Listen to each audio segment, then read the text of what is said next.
गुरुर्ब्रह्मा गुरुर्विष्णुर् गुरुर्ब्रह्मा गुरुर्विष्णुर् गुरुर्देवो महेश्वरः गुरुर्देवो महेश्वरः गुरुसाक्षात् परब्रह्म गुरुर्साक्षात् परब्रह्म तस्मै श्री गुरवे नमः तस्मै श्री गुरवे नमः।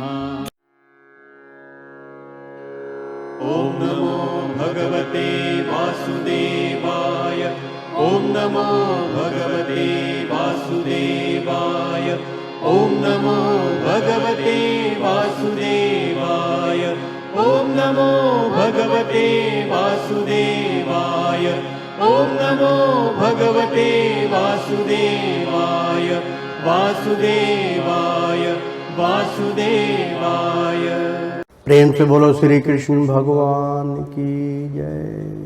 मित्रों, भक्तों, श्री हरि सचित्र श्री भागवत सुधा सागर सुख सागर भगवान वेद व्यास कृत श्रीमद् भागवत 12 स्कंदों की सरल हिंदी व्याख्या श्लोक सहित प्रस्तुति की जा रही है। आचार्य श्री राजेंद्र कुमार सूर्यवंशी भगवान श्री कृष्ण की चरणों की धूल उनके शिष्य उनके मुख के द्वारा श्री भागवत का यज्ञ प्रसाद जो है वो वितरण कर रहे हैं। मित्रों, लेना मत भूलिए। एक बार प्रेम से बोलो, बोल दो ना राधे राधे। मित्रों, पिछले 83वें अध्याय में हमने आपको उदार शिरोमणि भगवान के जिन चरण कमलों का स्पर्श उनके गौ चराते समय गोपियां और गोप भिलन ने तीन के और घास लताएं तक करना चाहती थी, उन्हीं की हमें भी चाह है। तो प्रेम से बोलो श्री कृष्ण भगवान की जय। मित्रों, 10वें स्कंद का 84वां अध्याय हम प्रारंभ करने जा रहे हैं। वासुदेव जी का यज्ञ उत्सव। श्री सुखदेव जी कहते हैं, परीक्षित, स्वर आत्मा भगत भवहारी भगवान श्री कृष्ण के अप्रति उनकी पत्नियों का कितना प्रेम है। यह बात कुंती, गंधारी, द्रौपदी, सुभद्रा, दूसरी राजपत्नियों और भगवान की प्रियतमा गोपियों ने भी सुनी। सब की सब उनका यह अलौकिक प्रेम देखकर अत्यंत मुग्ध, अत्यंत किस्मत हो गई। सबके नेत्रों में प्रेम के आंसू छलक आए। इस प्रकार जिस समय स्त्रियों से स्त्रियां और पुरुष से पुरुष बातचीत कर रहे थे, उसी समय बहुत सी ऋषि मुनि भगवान श्री कृष्ण और बलराम जी का दर्शन करने के लिए वहां आए। उनमें प्रधान ये थे श्री कृष्ण, द्रौपदयान, व्यास, देवऋषि नारद, च्यवन, देवल, आसित, विश्वामित्र, शांतानंद, भरद्वाज, गौतम अपने शिष्यों के सहित, भगवान परशुराम, वशिष्ठ, गालव, मृगु, अभिर्गु, पुलस्त्य, कश्यप, अत्रि, मार्कंडे, बृहस्पति, आदित्य, तित्र, एकत, सनक, सनंदन, सनातन, सनत कुमार, आंगिरा, अगस्त्य, याज्ञवल्लभ और वामदेव इत्यादि ऋषियों को देखकर पहले से बैठे हुए नरपति गण, युधिष्ठिर आदि पांडव भगवान श्री कृष्ण और बलराम जी सहसा उठकर खड़े हो गए और सब ने उन विश्व वंदित ऋषियों को प्रणाम किया। इसके बाद स्वागत आसन, पाद्य, अधर्य, पुष्पमाला, धूप और चंदन आदि से सब राजाओं ने तथा बलराम जी के साथ स्वयं भगवान श्री कृष्ण ने उन सब ऋषियों की विधि पूर्वक पूजा की। जब सब ऋषि मुनि आराम से बैठे गए तब धर्म रक्षा के लिए अवतीर्ण भगवान श्री कृष्ण ने उनसे कहा। उस समय वह बहुत बड़ी सभा चुपचाप भगवान का भाषण सुन रही थी। भगवान श्री कृष्ण ने कहा, धन्य है, हम लोगों का जीवन सफल हो गया। आज जन्म लेने का हमें पूरा पूरा फल मिल गया, क्योंकि जिन योगेश्वरों का दर्शन बड़े बड़े देवताओं के लिए भी अत्यंत दुर्लभ है, उन्हीं का दर्शन हमें प्राप्त हुआ है। जिन्होंने बहुत थोड़ी तपस्या की है और जो लोग अपने इष्ट देव को समस्त प्राणियों के हृदय में ना देखकर केवल मूर्ति विशेष में ही उनका दर्शन करते हैं, उन आप लोगों के दर्शन स्पर्श कुशल प्रसन्न प्रणाम और पाद पूजन आदि का सुअवसर भला कब मिल सकता है। केवल जल में तीर्थ ही तीर्थ नहीं कहलाते और केवल मिट्टी का पत्थर की प्रतिमाएं की देवता नहीं होती। संत पुरुष ही वास्तव में तीर्थ और देवता है, क्योंकि उनका बहुत समय तक सेवन किया जाए तब वे पवित्र करते हैं, परंतु संत पुरुष तो दर्शन मात्र से ही कृतार्थ कर देते हैं। अग्नि, सूर्य, चंद्रमा, तारे, पृथ्वी, जल, आकाश, वायु, वाणु और मन के अधिष्ठात्र देवता उपासना करने पर भी पाप का पूरा पूरा नाश नहीं कर सकते, क्योंकि उनकी उपासना से भेद बुद्धि का नाश नहीं होता, यह और भी बढ़ती है। परंतु यदि घड़ी दो घड़ी भी ज्ञानी महापुरुष की सेवा की जाए तो वे सारे पाप ताप मिटा देते हैं, क्योंकि वे भेद बुद्धि के विनाशक हैं। महात्माओं और सभासदों, जो मनुष्य वात, पित्त और कफ इन तीन धातुओं से बने हुए सब तुल्य शरीर को ही आत्मा अपना, मैं, स्त्री, पुत्र आदि को ही अपना और मिट्टी, पत्थर, काष्ठ आदि पार्थिव विकारों को ही इष्ट देव मानते हैं, तथा जो केवल जल को ही तीर्थ समझता है, ज्ञानी महापुरुषों को नहीं, वह मनुष्य होने पर भी पशुओं में भी नीच गधा ही है। श्री सुखदेव जी कहते हैं, परीक्षित, भगवान श्री कृष्ण अखंड ज्ञान संपन्न है। उनका यह गुण बाहर भाषण सुनकर सबके सब ऋषि मुनि चुप रह गए। उनकी बुद्धि चक्कर में पड़ गई। वे समझ ना सके कि भगवान यह क्या कह रहे हैं। उन्होंने बहुत देर तक विचार करने के बाद यह निश्चय किया कि भगवान सर्वसर होने पर भी जो इस प्रकार सामान्य कर्म परतंत्र जीव की भांति व्यवहार कर रहे हैं, यह केवल लोक संग्रह के लिए ही है। ऐसा समझकर वे मुस्कुराते हुए जगत गुरु भगवान श्री कृष्ण से कहने लगे, मुनियों ने कहा, भगवान आपकी माया से, प्रेम से बोलो श्री कृष्ण भगवान की जय।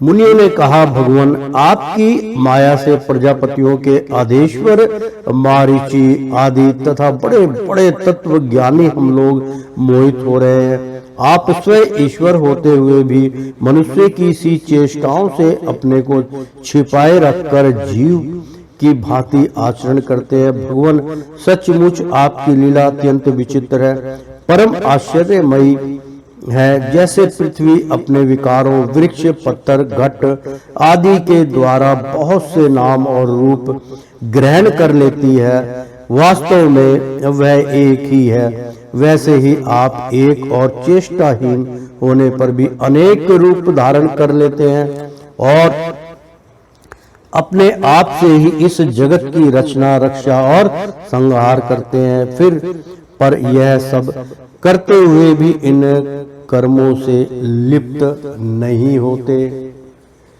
जो सजाते विजाते और स्वागत भेद शून्य एक रस अनंत है, उसका यह चरित्र लीला मात्र नहीं तो और क्या है। धन्य है आपकी यह लीला भगवान। यद्यपि आप प्राकृतिक से परे स्वयं पर ब्रह्मा परमात्मा है, तथापि समय समय पर भक्त जनों की रक्षा और दुष्टों का दमन करने के लिए विशुद्ध सत्य में श्री विग्रह प्रकट करते हैं और अपनी लीला के द्वारा सनातन वैदिक मार्ग की रक्षा करते हैं। क्योंकि सभी वर्णों और आश्रमों के रूप में आप स्वयं ही प्रकट है। भगवान वेद आपका विशुद्ध हृदय है। तपस्या, स्वाध्याय, धारणा, ध्यान और समाधि के द्वारा उसी में आपके साकार निराकार रूप और दोनों के अधिष्ठान सब रूप पर ब्रह्मा परमात्मा का साक्षात्कार होता है।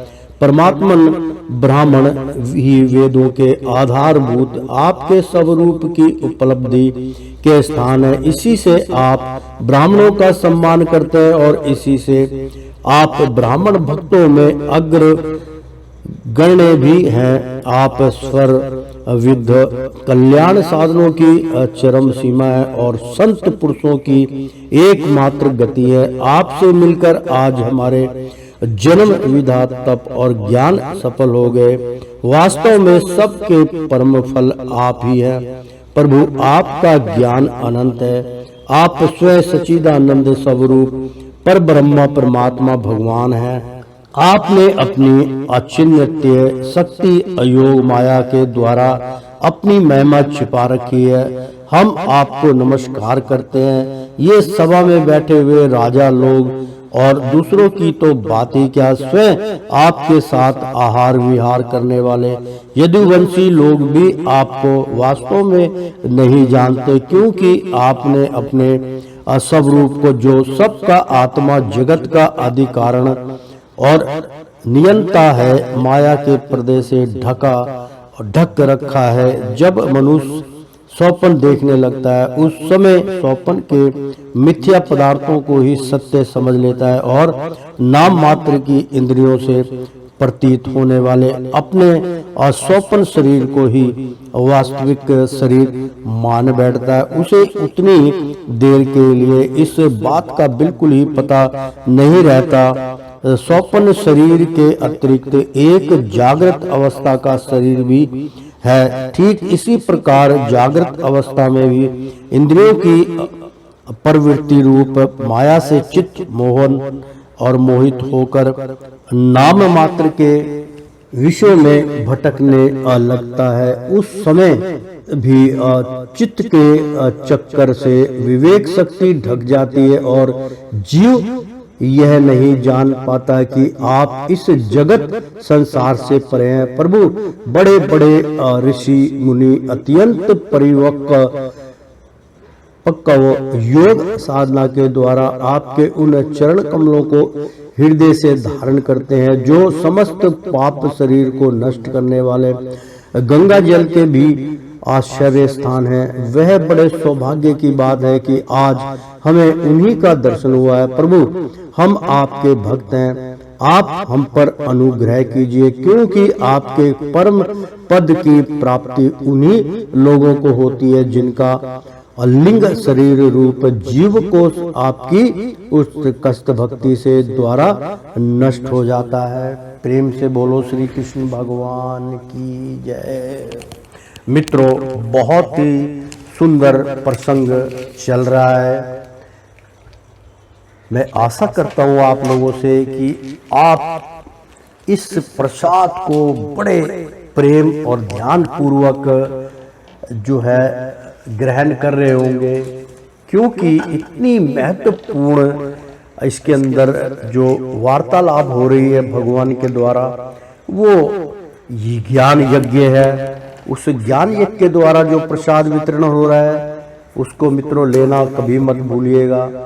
तो प्रेम से बोलो श्री कृष्ण भगवान की जय। मित्रों, ऐसे सुंदर प्रसंग इतना ज्ञान सर्वत्र क्योंकि प्राप्त होने के लिए भी बड़ी दिक्कत होती है। भगवान जब चाहते हैं तभी ऐसे उनका आगमन होता है और तभी आपसे तालमेल करके भगवान आपकी रक्षा के लिए ऐसा अनुभव दिखाते हैं। तो प्रेम से बोलो श्री कृष्ण भगवान की जय। तो जीव कोष आपकी उत्कृष्ट भक्ति के द्वारा नष्ट हो जाता है। श्री सुखदेव जी कहते हैं, राजश्रेय भगवान की इस प्रकार स्तुति करके और उनसे राजा धृतराष्ट्र से तथा धर्मराज युधिष्ठिर जी से अनुमति लेकर उन लोगों ने अपने अपने आश्रम पर जाने का विचार किया। परम यशस्वी वासुदेव जी उनका जाने का विचार देखकर उनके पास आए और उन्हें प्रणाम किया और उनके चरण पकड़कर बड़ी अनम्रता से निवेदन करने लगे। वासुदेव जी ने कहा, ऋषियों, आप लोग सर्वदेव स्वरूप हैं। मैं आप लोगों को नमस्कार करता हूँ। आप लोग कृपा करके मेरी एक प्रार्थना सुन लीजिए। वह यह है कि जिन कर्मों के अनुष्ठान से कर्मों और कर्म वासनाओं का अत्यंतिक नाश मोक्ष हो जाए, उनका आप मुझे उपदेश दीजिए। प्रेम से बोलो श्री कृष्ण भगवान की जय। मित्रों, बहुत सुंदर प्रसंग है। स्वयं भगवान श्री कृष्ण वासुदेव जी ने ऋषियों से ये प्रश्न किया। मैं इसका उच्चारण करके भी बतलाऊंगा आपको। उन्होंने कहा, ऋषियों, आप लोग सर्व देव स्वरूप हैं, यानी कि आप देवताओं के समान हैं। मैं आप लोगों को नमस्कार करता हूँ। मैं आपका मान सम्मान आदर करता हूँ। आप लोग कृपा करके मेरी एक प्रार्थना सुन लीजिए। मैं आपसे एक प्रार्थना करना चाहता हूँ, अनुग्रह करना चाहता हूँ। वह यह है कि जिन कर्मों के अनुष्ठान से कर्मों और कर्म वासनाओं का अत्यंतिक नाश, यानी कि वह यह है कि जिन कर्मों के मतलब जो कर्म हम करते हैं, जिनका अनुष्ठान से मतलब ऐसे कर्म करते कौन से हैं जिसका अनुष्ठान से कर्मों और कर्म वासनाओं का, यानी कि वासना कर्म जो है जिससे हम आसक्त होते हैं, आसक्ति हमारे अंदर उसके अंदर प्रवेश हो जाती है। तो कर्म वासनाओं का अत्यंतिक नाश मतलब ऐसे कौन सा कर्म है जिससे इन वासनाओं का और इन कर्मों का नाश हो जाए और मोक्ष हो जाए, यानी कि मोक्ष का मतलब कि खत्म हो जाए, समाप्त हो जाए, मोक्ष मिल जाए उसको, दोबारा उस में उसका जो है चित्त और ना लगे और वो हमेशा के लिए मोक्ष को प्राप्त हो जाए। चाहे वो सर्वथा कर्म है या कोई ज्ञान है, कुछ भी है, ऐसा अनुष्ठान से कर्मों और कर्म वासनाओं का अत्यंतिक नाश मोक्ष हो जाए, उनका आप मुझे उपदेश कीजिए, यानी कि उसकी विधि और उसका उपदेश दीजिए, तभी ज्ञान प्राप्त होगा। मित्रों, बहुत सुंदर प्रसंग है, आप भी ध्यान से सुनिए कि ऋषि मुनि इस विषय में क्या कहते हैं। नारद जी ने कहा, ऋषियों, यह कोई आश्चर्य की बात नहीं है कि वासुदेव जी श्री कृष्ण को अपना बालक समझकर शुद्ध जिज्ञासा के भाव से अपने कल्याण का साधन हम लोगों से पूछ रहे हैं। संसार में बहुत पास रहना मनुष्य के अनादर का कारण हुआ करता है। देखते हैं, गंगा तट पर रहने वाला पुरुष गंगा जल छोड़कर अपनी शुद्धि के लिए दूसरे तीर्थ में जाता है। श्री कृष्ण की अनुभूति समय के फेर से होने वाली जगत की सृष्टि, स्थिति और परले से मिटने वाली नहीं है। वह स्वयं किसी दूसरे अनिमित्त से गुणों से और किसी से भी क्षीण नहीं होती। उनका ज्ञान में स्वरूप आविदा, राग, द्वेष आदि कलेश, पुण्य पाप में कर्म, सुख दुख आदि कर्म फल तथा सत्व आदि गुणों के प्रवाह से अखंडित नहीं है। वे स्वयं आदित्य परमात्मा है। तो मित्रों बहुत सुंदर प्रसंग है, इसका मैं उच्चारण करके बतलाता हूँ।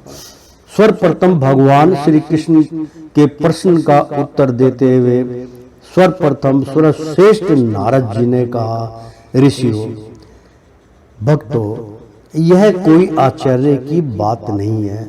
यानी कि भगवान ने जो प्रश्न किया है इसमें कोई अचंभत करने की या कोई सोच में पड़ने की बात नहीं है कि वासुदेव जी श्री कृष्ण को अपना बालक समझकर अशुद्ध जिज्ञासा से, यानी कि वासुदेव जी श्री कृष्ण को अपना बालक, यानी कि उनको छोटा बालक समझ के मत गलती कीजिए, मत समझकर शुद्ध जिज्ञासा से, मतलब एक अपने अंतर्करण को शुद्ध कर लीजिए और शुद्ध जिज्ञासा रखते हुए, मतलब शुद्ध की आस बंधाए हुए भाव से अपने कल्याण का, यानी कि हमें अपना कैसे कल्याण करवाना है का साधन हम लोगों से पूछ रहे हैं। मतलब आप लोगों का स्वयं आप लोगों से ही पूछ रहे हैं कि अगर ऐसी स्थिति हो तो आप अपना कल्याण कैसे करेंगे। वो सब जानते हैं, जानी जान है। संसार में बहुत पास रहना, यानी कि किसी के निकटम, यानी कि मोह में फंसना रहना मनुष्य के अनादर का कारण हुआ करता है। यदि आप बहुत ज्यादा किसी से मित्रता करते हैं, बार बार उसके घर जाते हैं, बार बार मिलने जाते हैं, बार बार उससे अपना प्रेम साधना की लत लगाते हैं, वो हानिकारक होती है, निरादर का कारण बन जाती है। बार बार मैं अगर किसी के द्वार पे जाता हूँ, एक बार चाय, 2 बार चाय, 5 बार पानी, एक बार ही फिर वो अनादर, यार ये तो ऐसे ही आते रहते हैं, मतलब उसको कहते हैं निरादर करना हुआ करता है। उसका कारण यही है। देखते हैं गंगा तट पर, मतलब गंगा के किनारे रहने वाला पुरुष, जो उसके किनारे ही पुरुष अपना आशियाना बना लेते थे, गंगा जल छोड़कर, गंगा जल को छोड़कर अपनी शुद्धि के लिए दूसरे तीर्थ में जाता है। तो जब उसको पता है कि यहाँ गंगा जल है, यहाँ पवित्रता है, तो फिर वो दूसरे तीर्थ में क्यों जाता है। श्री कृष्ण की अनुभूति, यानी कि उनका जो अनुभूति है, उनका जो कहना है, वो एक दूसरे भक्त के प्रति जो अनुभूति रखते हैं, समय के फेर से, यानी कि समय ही का अनुकूलता है, समय के फेर से होने वाली जगत की सृष्टि, यानी कि समय के अनुसार जीवन, मृत्यु और सृष्टि की रचना होती है।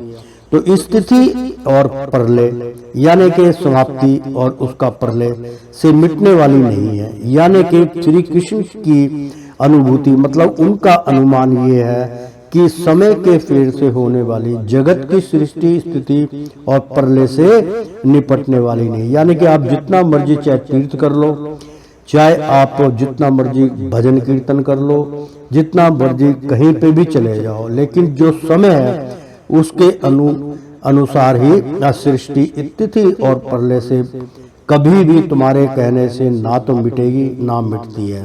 वो समय आने पर ही समाप्ति होती है। मैं जब चाहूंगा तब सृष्टि को बसा दूंगा और समाप्ति पे कर लूंगा, यानी कि सृष्टि की रचना भी करूंगा और प्रलय भी करूंगा। ये समय के अनुकाल, और मैं समय के दायरे से बाहर हूँ, इसलिए समय मेरे इशारे पे चलता है, ना कि मैं समय के इशारे पे चलता हूँ। तो प्रेम से बोलो श्री कृष्ण भगवान की जय। वह सत्य, मतलब केवल एक वही है स्वयं, किसी दूसरे निमित्त से, यानी किसी के दूसरे कहने से या दूसरे के नियम से, गुणों से, उनके बताए हुए कर्मों से और किसी से भी क्षीण नहीं होती। यानी कि वो समय की अनुकूलता है, जब जब समय के अनुसार ऐसा समय मित्रों आता है तो वो चला भी जाता है। वो हमारे कहने से, हमारे करने से हम केवल मात्र एक गुण कर सकते हैं, भगवान की शरणागत, कि प्रभु थोड़ा सा कष्ट कम कर दीजिए, इससे राहत दिला दीजिए। तो उस कर्म के बारे में आपको जान लेना चाहिए कि जब दुविधा में पड़ते हैं तो हमें कौन से कर्म से जुड़ना चाहिए। जैसे कोई आदमी सेंट्रल जेल में बंद हो जाता है तो उसका एकमात्र रास्ता है, या तो वो भागेगा तो गोली लगेगी, पुलिस पीछे पड़ जाएगी। मात्र ये कि उसका एक आदमी होता वकील, वो आएगा, कोर्ट में जाएगा, जमानत ले लेगा और वो बाहर आ जाएगा। इसी प्रकार से अपने इष्ट को याद कीजिए, हर कष्ट से वो मोचन करने में आपकी सहायता करेंगे। तो मित्रों, श्री कृष्ण की अनुभूति समय के फेर से होने वाली जगत की सृष्टि, स्थिति और प्रलय से मिटाने वाली नहीं है। वह स्वंत किसी दूसरे निमित्त से, गुणों से और किसी से भी छिड़ नहीं होती।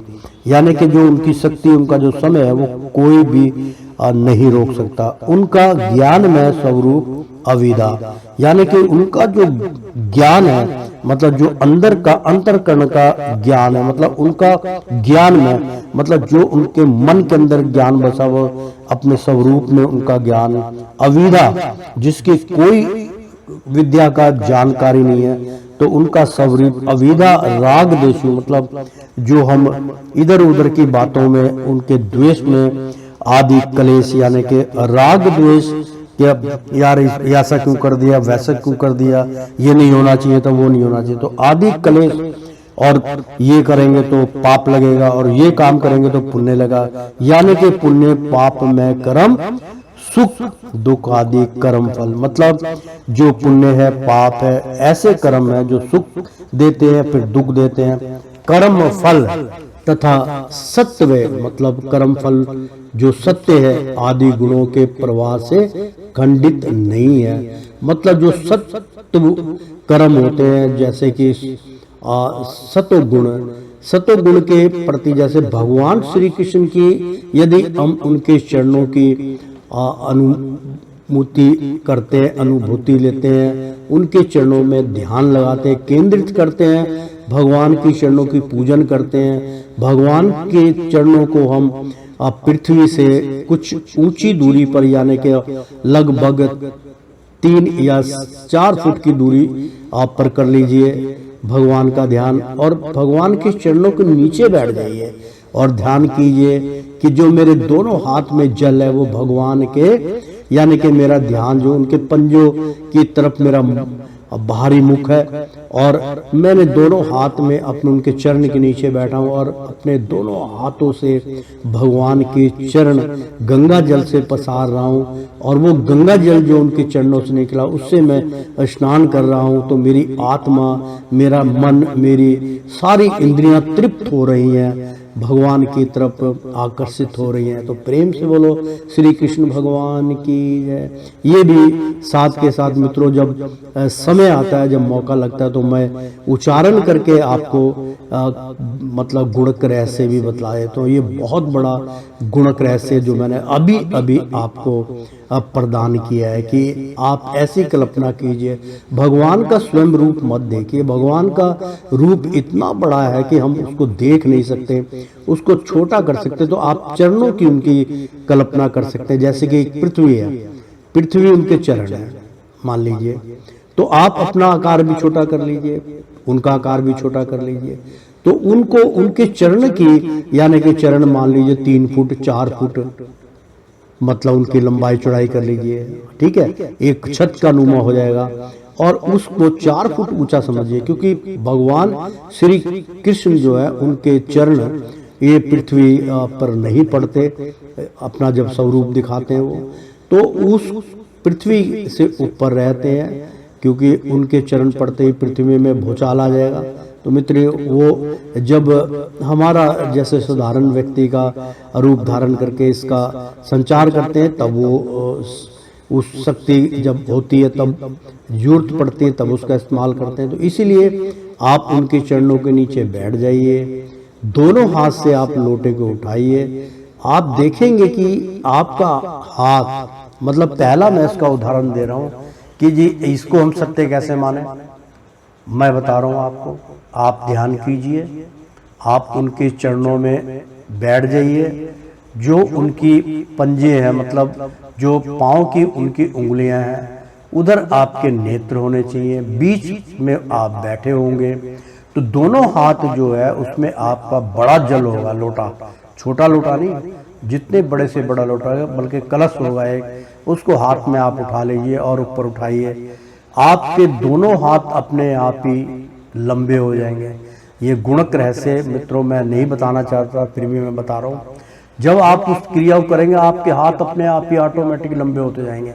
अगर भगवान ने आपकी परीक्षा ली तो वो अपने चरण जोड़ बड़े करते जाएंगे और ऊपर करते जाएंगे, तो आपका हाथ भी, आप भी उस धरती से ऊपर उठते जाएंगे, क्योंकि उसमें आसक्त हो गए ना आप, तो मैग्नेटिज्म शक्ति ज़्यादा होगी। तो भगवान के चरण तक फिर आपके उनके ऊपर लोटा गड़वी चली जाएगी और वहाँ पे वो चरण जो है उनके चरण पान करेंगे और चरणामृत जब आएगा उससे आप स्नान करेंगे। तो धरती के साथ साथ इस संसार में जब आप स्नान करेंगे, जो जल आपके ऊपर से चरणामृत बन के जो नीचे जाएगा पृथ्वी पर रेंगेगा, जहाँ जहाँ उसकी जल की धारा जाएगी और उसमें जो हवा होगी वायु के अनुसार वो उस जल को अपने में समेट लेगी और सारे भक्तों के ऊपर उसकी छींटा देगी, तो सब आनंदमय हो जाएंगे। तो प्रेम से बोलिए श्री कृष्ण भगवान की जय। मित्रों, आज मौका मिला तो मैं इसका उच्चारण करके बतला रहा हूँ। आप भी कहेंगे कि अब जब गुरुदेव उच्चारण करके बतलाते तो बड़ा आनंद आता है। मित्रों, समय की अनुकूलता, समय को मद्देनजर रखते हुए हमें इस कार्य को करना पड़ता है। तो प्रेम से बोलो श्री कृष्ण भगवान की जय। तो मित्रों, तथा सत्व आदि गुणों के प्रवाह से खंडित नहीं है, वे स्वयं अद्वितीय परमात्मा है। जब वे अपने को अपनी ही शक्तियों प्राण आदि से ढक लेते हैं, तब मूर्ख लोग ऐसा समझते हैं कि वे ढक गए। जैसे बादल कोहरा या ग्रहण के द्वारा अपने नेत्रों को ढक जाने पर सूर्य को ढका हुआ मान लेते हैं, ऐसी धारणा आप मत कीजिए।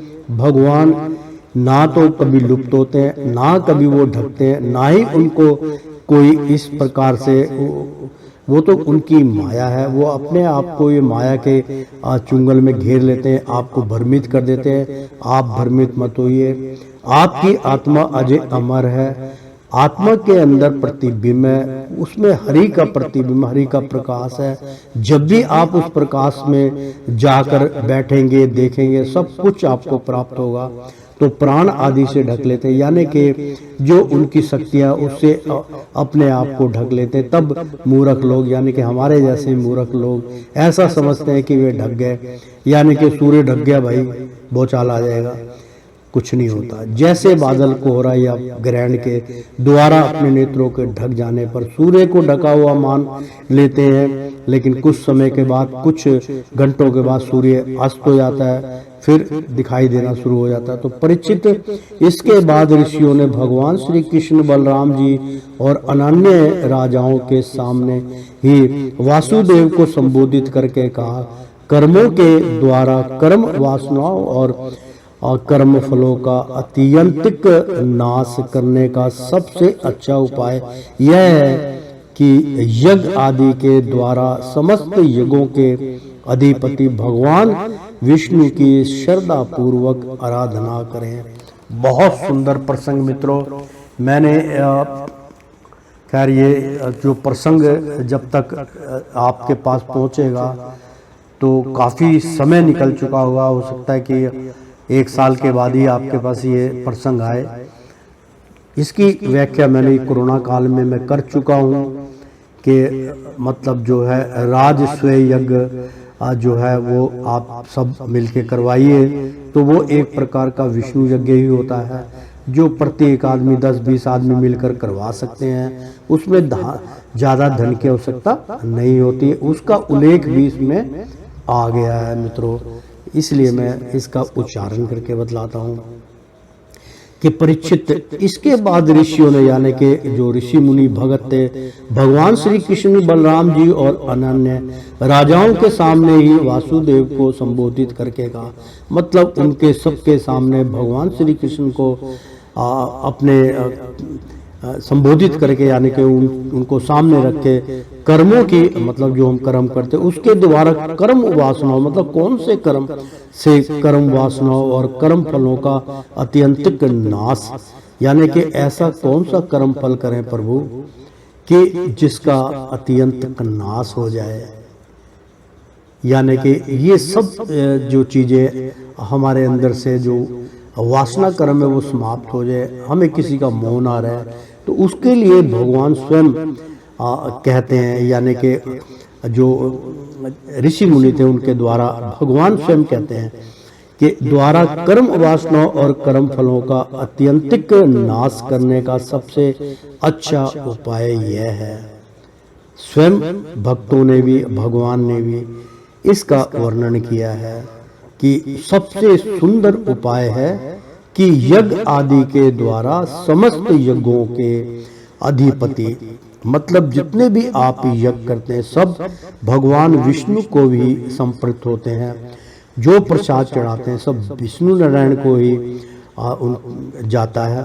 तो समस्त यज्ञों के अधिपति भगवान विष्णु की श्रद्धा पूर्वक आराधना करें, यानी कि अपने दिल से भगवान विष्णु की श्रद्धा से, यानी कि बहुत तन मन धन से श्रद्धा पूर्वक आराधना करें, उनकी आराधना कीजिए। आराधना भी एक तरीके से के मतलब कि जरूर नहीं कि आहुति देख के ही यज्ञ को किया जाता है, मतलब ज्ञान यज्ञ जो होता है वो आप उसके द्वारा उसका अनुष्ठान कर सकते हैं। ज्ञान प्रदान कीजिए, भगवान की कथा सुनाइए, समस्त यज्ञों के अधिपति भगवान विष्णु की श्रद्धा पूर्वक आराधना करें, यानी कि आराधना करें, उनका नाम लीजिए, उनकी कथा कीजिए। त्रिकालदर्शी ज्ञानियों ने शस्त्र दृष्टि से यही चित्त की शांति का उपाय, सुगम मोक्ष साधन और चित्त में आनंद का उल्लास करने वाला धर्म बतलाया है। मतलब जितने भी महापुरुष हुए सबने यही एक जो है उपाय बतलाया कि त्रिकालदर्शी, यानी कि जो त्रिकालदर्शी बहुत ज्ञानी होते हैं, जिनको सब प्रकार से भगवान की शक्ति प्राप्त होती है, वो होते त्रिकालदर्शी। तो त्रिकालदर्शी ज्ञानियों ने शास्त्र दृष्टि से, मतलब जिन्होंने पूरे ग्रंथ को घोट कर ग्रहण किया हो, तो उनकी दृष्टि से यही चित्त की, यानी कि जो आप चेतन करते हैं वही यही चित्त की शांति का, यानी कि चित्त शांत होने का उपाय, सुगम बहुत आसान मोक्ष साधन, मतलब मोक्ष का साधन है, और चित्त में आनंद का, यानी कि एक अलीली आनंद का अनुभव, उल्लास करने वाला धर्म बतलाया है। यानी कि यही एक धर्म है। अपने न्यायोचित धन से श्रद्धा पूर्वक पुरुषोत्तम भगवान की आराधना करना ही दिव्य जाति है। जैसे मैंने अभी आपको बतलाया मित्रों कि तन मन धन, उसी की यहाँ पे व्याख्या आ गई है कि पुरुषोत्तम भगवान की आराधना करनी ही दिव्य जाति है। ब्राह्मण, क्षत्रिय और वैसे गृहस्थ के लिए परम कल्याण का मार्ग है। वासुदेव जी विचारवान पुरुषों को चाहिए कि यज्ञ, दान आदि के द्वारा धन की इच्छा को ग्रस्तोचित, यानी कि ग्रस्त में जो सोचते हैं हम, ग्रह अस्तोचित भोगों द्वारा स्त्री पुत्र की इच्छा को और काल कर्म से स्वर्ग आदि भोग भी नष्ट हो जाते हैं। इस विचार से लोकक्षणना को त्याग दे। इस प्रकार धीर पुरुष घर में रहते हुए ही तीनों प्रकार की ऐक्षणाओं, इच्छाओं का प्रतित्याग करके तपोवन का रास्ता लिया करते हैं। यानी कि यहाँ बहुत सुंदर प्रसंग है मित्रों। एक तरफ भगवान कहते हैं कि पुत्र जो है वो हमारा मतलब पिता की आत्मा है, इसलिए उसका त्याग करना बहुत कठिन है। इस शास्त्र की मैं बात बता रहा हूँ। स्त्री जो जगजननी है उसका भी त्याग करना कठिन है। तो मतलब जो आपका फर्ज है, जब हम मान लीजिए सब चीज का त्याग कर देते हैं, काम वासनाओं से तृप्त हो जाते हैं और उसका त्याग कर देते हैं, फिर भगवान की शरणागत में जाने के लिए हम तपोवन क्यों जाएं? यानी कि ये बहुत बड़ा रहस्य। मतलब तपोवन जाने की जरूरत नहीं है, तपोवन भी आपके अंदर ही विराजमान है। भगवान श्री कृष्ण ने इस ग्रंथ में कहा है कि तपोवन जाने की जरूरत नहीं कि आप हिमालय में जाके चौकड़ी मार के बैठ जाओ और पीछे बच्चे आपके या आपका परिवार छिन्न भिन्न हो जाए। ऐसा नहीं है मित्रों। तपोवन का मतलब है कि आप एक समय बच्चों की सेवा करते हुए उस तरफ से मोह हटा के भगवान की कीर्तन भजन में एक समय 2 समय निकालिए। प्रातः काल जब भी आपको समय मिले तब निकालिए, रात्रि के समय जब आपको समय मिले एकांत में बैठ जाइए, घर के अंदर एक चित्त हो जाइए। एक चित्त होने का मतलब कि आप अपने अंदर ही तपोवन में बैठ गए, क्योंकि एक शरीर ही तपोवन है, शरीर जंगल है, शरीर ही तपस्या का घाट है, अंदर ही सब कुछ हमारे विद्यमान है। ध्यान लगा के तो देखो मित्रों, आप वहीं पाएंगे अपने आप को। तो कहने का तात्पर्य है कि त्याग करने का ये नहीं होता कि आप अपने परिवार, अपने बीवी बच्चे ग्रंथ पढ़ के जब जिसका उच्चारण आपको नहीं समझ में आया, आप औरों की तरह कि ये लोग सब घर छोड़ के अपना जो है मौज मस्ती मारने भगवान की 2 टाइम कीर्तन करी और घंटी बजाई और अपना जो है खिचड़ी बनाई, दूध पिया और आनंद से सो गए। करना क्या है? 2 टाइम सुबह उठना है, गऊओं की सेवा करनी है, 3 टाइम भोजन मिलना है, 4 टाइम करो, हट्टे कट्टे बने रहो। ऐसा इसका उल्लेख नहीं है। सब कार्य कीजिए, वो भी सेवा करेंगे, वो भी गृहस्थ में रह के सेवा करते हैं। जो गृहस्थ त्याग देते हैं, गृहस्थ त्यागने की आवश्यकता है ही नहीं मित्रों। काय को त्यागना? जिस चीज से आप जुड़े हुए हैं, जो आपके अंदर गृहस्थ आश्रम और जो गृहस्थ आश्रम के अंदर आपके अंदर जो भावनाएं हैं, जो मतलब आपको छिन्न भिन्न करती हैं, आपको विचलित करती हैं, कभी बेटी का दुख, कभी पिता का दुख, कभी माता का दुख, निवारण करने वाले हरि महाराज हैं। जब आप हरि महाराज से जुड़ेंगे, उनकी शरणागत में जाएंगे, तो भगवान उस मार्ग में जो भी कष्टदायक होता है कि मेरे भक्त को ये माता पिता का दुख है, पुत्र का दुख है, पुत्री का दुख है, स्त्री का दुख है, इनकी बहुत मोह माया है। भगवान से जब आसक्त हो जाते हैं आप, तो भगवान आपकी मनोकामना पूर्ण करने के लिए उनका दुख हर लेगा।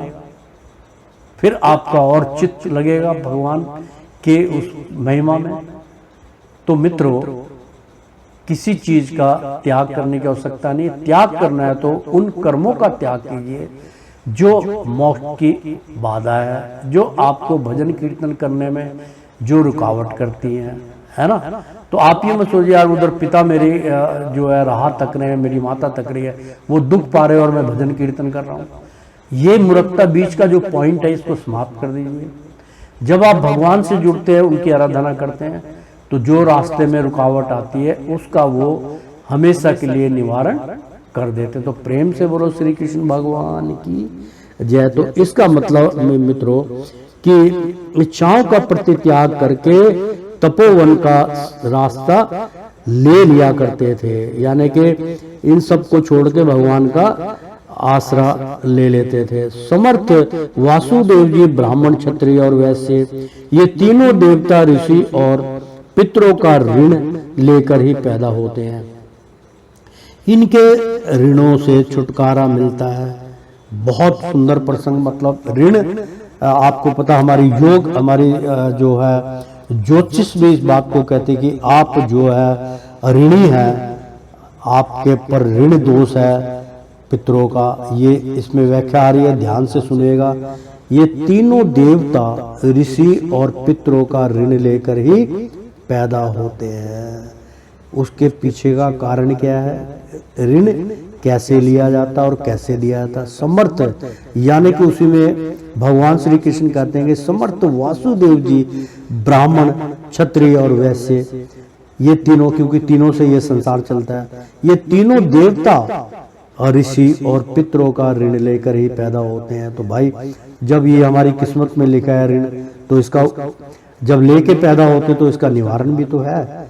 इनके ऋणों से छुटकारा मिलता है यज्ञ। आप यज्ञ कीजिए। यज्ञ कई प्रकार के होते हैं, दिव्य यज्ञ, ज्ञान यज्ञ, समझे, और दीपक यज्ञ, ऐसे 5 प्रकार के यज्ञ बतलाए गए, सब आप जानते हैं। तो किसी भी प्रकार से आहुति देकर यज्ञ कीजिए, ज्ञान यज्ञ कीजिए, सत्संग कीजिए, सहसंग कीजिए, सब यज्ञ है। यज्ञ अध्ययन और संतानोत्पत्ति से, यानी कि संतोष करके मन को, इनसे उत्तीर्ण हुए बिना ही जो संसार का त्याग करता है उसका पतन हो जाता है। यानी कि आप ऋणी की चिंता मत कीजिए कि मैं पिता का ये कार्य पूरा नहीं कर पाया, मैं पुत्र का पूरा कार्य नहीं कर पाया, मेरे 2 बच्चे रह गए, मैंने उनकी शादी नहीं करी, या मेरी बहन रह गई, मैंने उसकी शादी नहीं। मतलब ऐसी सब चीजें आप उनको त्याग कर दीजिए। तो वो जब उस सब चीजों का अपने आप ही जब आप त्याग कर देंगे भगवान की शरणागत से, तो उसका अपने आप ही उन सब चीजों का ऋणी से मुक्त हो जाते हैं, उसका पतन हो जाता है। तो परम बुद्धिमान वासुदेव जी, आप अब तक ऋषि और पितरों के ऋण से तो मुक्त हो चुके हैं, अब यज्ञों के द्वारा देवताओं का ऋण चुका दीजिए और इस प्रकार सबसे उत्तीर्ण होकर गृहस्थ त्याग कीजिए, भगवान की शरण हो जाइए। वासुदेव जी अपने अवश्य ही परम भक्ति से जगदीश्वर भगवान की आराधना की है, तभी तो वे आप दोनों के पुत्र हुए हैं। तो प्रेम से बोलो श्री कृष्ण भगवान की जय। बहुत सुंदर प्रसंग चल रहा था मित्रों। श्री सुखदेव जी कहते हैं, परीक्षित परम मनस्वी वासुदेव जी ने ऋषियों की यह बात सुनकर उनके चरणों में सिर रखकर प्रणाम किया, उन्हें प्रसन्न किया और यज्ञ के लिए ऋत्विजों के रूप में उनका वर्णन कर लिया।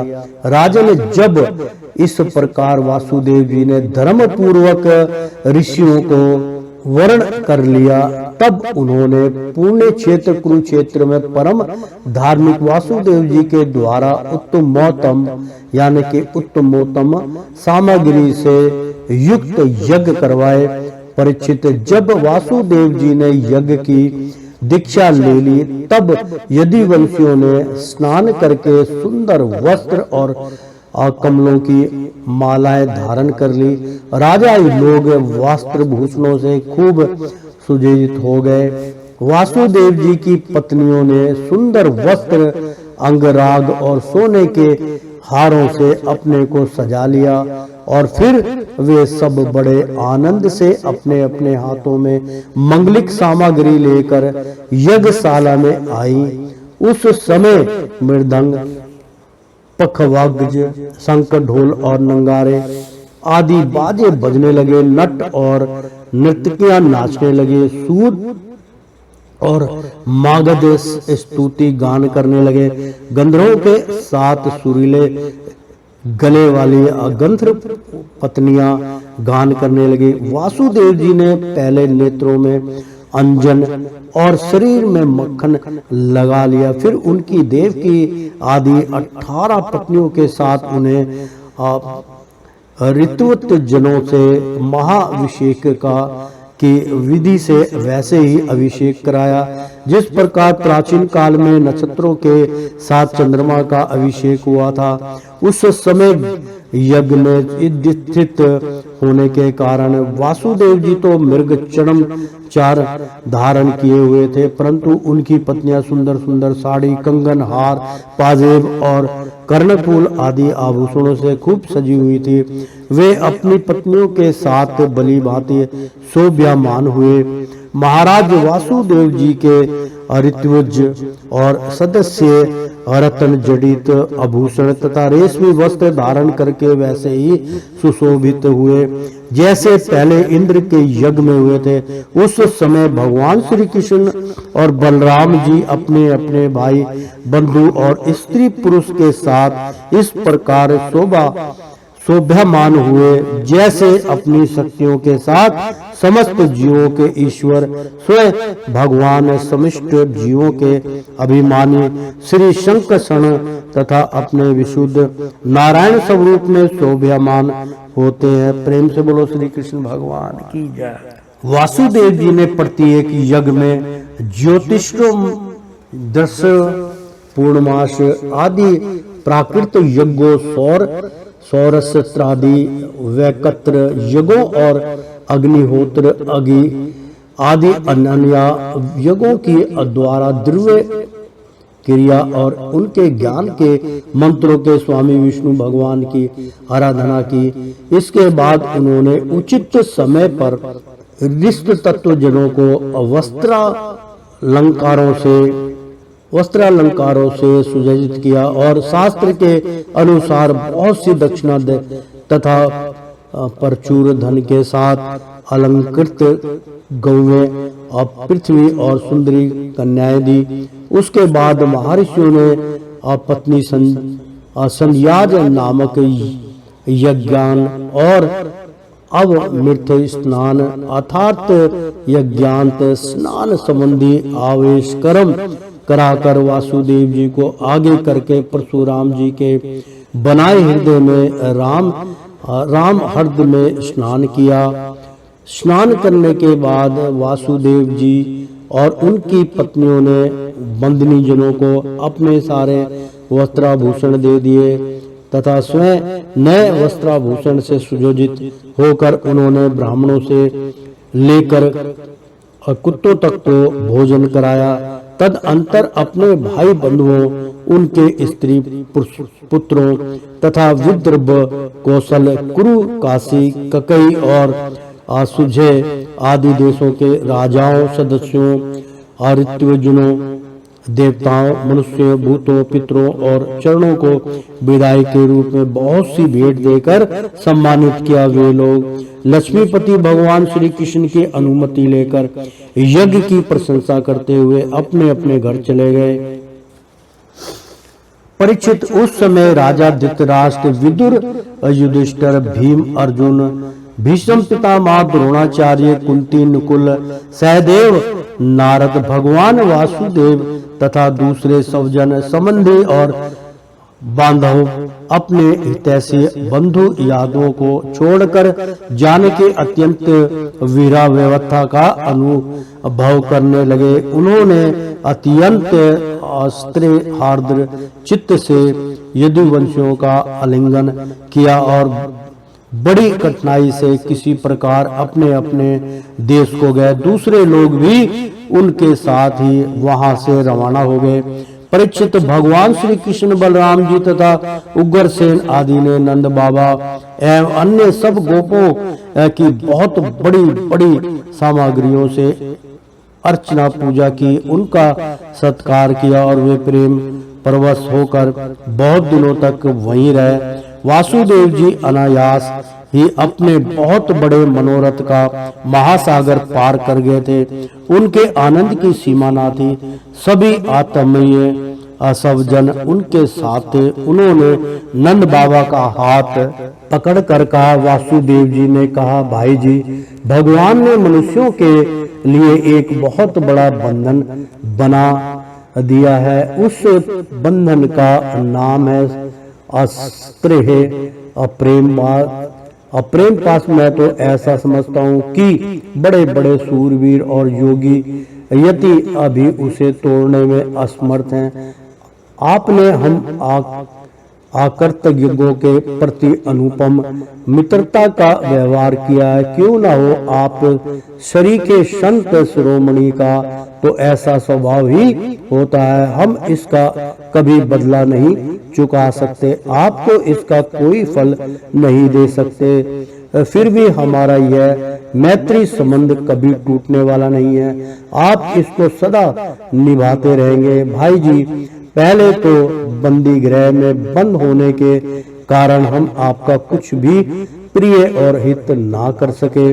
अब हमारी यह दशा हो रही है कि हम धन संपत्ति के नशे से श्री और मध्य से अंधे हो रहे हैं। आप हमारे सामने हैं तो भी हम आपकी ओर नहीं देख पाते। दूसरों को असम्मान देकर स्वयं सम्मान ना चाहने वाले भाई जी, जो कल्याणकामी है उसे राज्य लक्ष्मी ना मिले, इसी में उसका भला है। क्योंकि मनुष्य राज्य लक्ष्मी से अंधा हो जाता है और अपने भाई बंधु सब जनों तक को नहीं देख पाता।